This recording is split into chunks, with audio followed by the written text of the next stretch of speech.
రాజస్థాన్ రాజధాని జైపూర్లో తీవ్ర ఉద్రిక్త వాతావరణం నెలకొంది. అసెంబ్లీ నుంచి 6 కాంగ్రెస్ ఎమ్మెల్యేలు సస్పెండ్ చేశారు. ఎమ్మెల్యేల సస్పెన్షన్ పై కాంగ్రెస్ కార్యకర్తలు నిరసనకు దిగారు. అసెంబ్లీ ముట్టడికి కాంగ్రెస్ కార్యకర్తలు ప్రయత్నించారు. అయితే ఆందోళనకారులపై వాటర్ గన్నులు ప్రయోగించారు పోలీసులు. రాజస్థాన్ రాజధాని జైపూర్లో ఉద్రిక్త వాతావరణానికి సంబంధించిన ఆ దృశ్యాలు మీరు చూస్తున్నారు. అసెంబ్లీ నుంచి 6 కాంగ్రెస్ ఎమ్మెల్యేల సస్పెన్షన్ ని నిరసిస్తూ కాంగ్రెస్ శ్రేణులు చెలో అసెంబ్లీకి పిలుపునిచ్చాయి. మాజీ ప్రధాని ఇందిరాగాంధీపై మంత్రి అవినాష్ గెహ్లాట్ వ్యాఖ్యలను నిరసిస్తూ గత కొన్ని రోజులుగా కాంగ్రెస్ ఎమ్మెల్యేలు ఆందోళన చేస్తున్నారు. సభలో ఆందోళన చేస్తున్న కాంగ్రెస్ ఎమ్మెల్యేలను స్పీకర్ సస్పెండ్ చేశారు.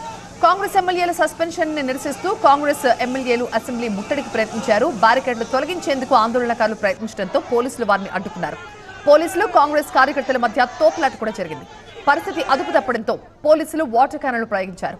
ఆందోళనకారులను అరెస్ట్ చేశారు.